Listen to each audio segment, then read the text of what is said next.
Saint John Paul II, The Gospel of Life, Evangelium Vitae, on the value and inviolability of human life. Following: new threats to human life. Every individual, precisely by reason of the mystery of the Word of God, who was made flesh, is entrusted to the motherly care of the Church. Therefore, every threat to human dignity and life must necessarily be felt in the Church's very heart. It can but affect her at the core of her faith. In the redemptive incarnation of the Son of God, and engage her in her mission of proclaiming the gospel of life in all the world and to every creature. Mark chapter 16, verse 15. Today, this proclamation is especially pressing because of the extraordinary increase and gravity of threats to the life of individuals and peoples, especially where life is weak and defenseless. In addition to the ancient scourges of poverty, hunger, endemic diseases, violence and war, new threats are emerging on an alarmingly vast scale. The Second Vatican Council, in a passage which retains all its relevance today, forcefully condemned a number of crimes and attacks against human life. 30 years later, taking up the words of the Council, and with the same forcefulness, I repeat that condemnation in the name of the whole Church, certain that I am interpreting the genuine sentiment of every upright conscience. Quote, whatever is opposed to life itself, such as any type of murder, genocide, abortion, euthanasia, or willful self-destruction, whatever violates the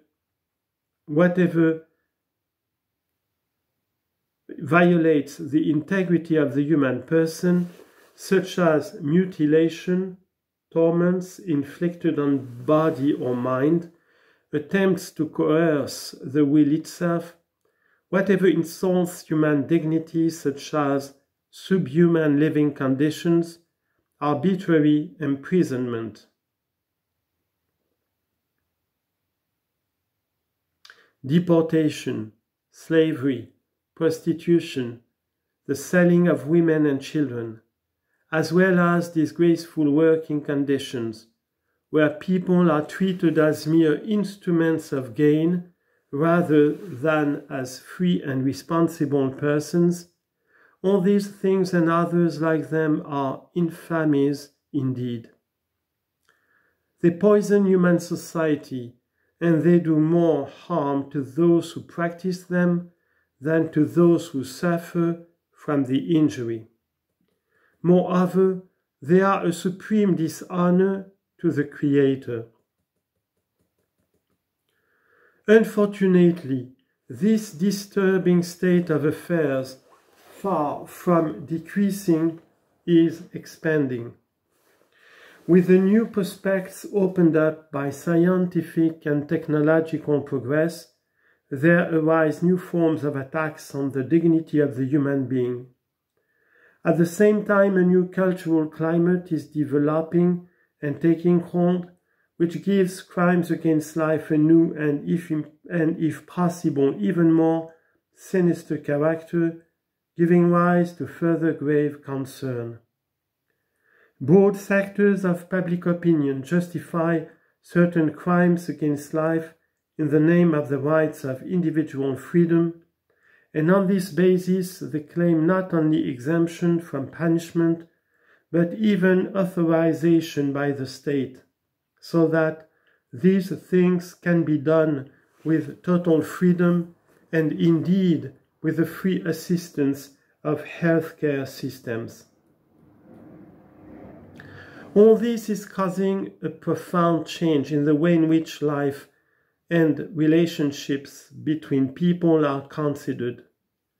The fact that legislation in many countries, perhaps even departing from basic principles of their constitutions, are determined not to punish these practices against life and even to make them altogether legal, is both a disturbing symptom and a significant cause of grave moral decline.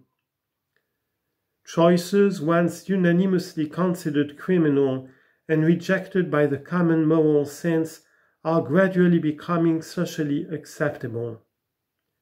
Even certain sectors of the medical profession, which by its calling is directed to the defense and care of human life, are increasingly willing to carry out these acts against the person. In this way, the very nature of the medical profession is distorted and contradicted, and the dignity of those who practice it is degraded. In such a cultural and legislative situation, the serious demographic, social and family problems which weigh upon many of the world's peoples and which require responsible and effective attention from national and international bodies are left open to false and deceptive solutions opposed to the truth and the good of persons and nations. The end result of this is tragic. Not only is the fact of the destruction of so many human lives still to be borne, or in their final stage, extremely grave and disturbing, but no less grave and disturbing is the fact that conscience itself, darkened as it were by such widespread conditioning, is finding it increasingly difficult to distinguish between good and evil in what concerns the basic value of human life.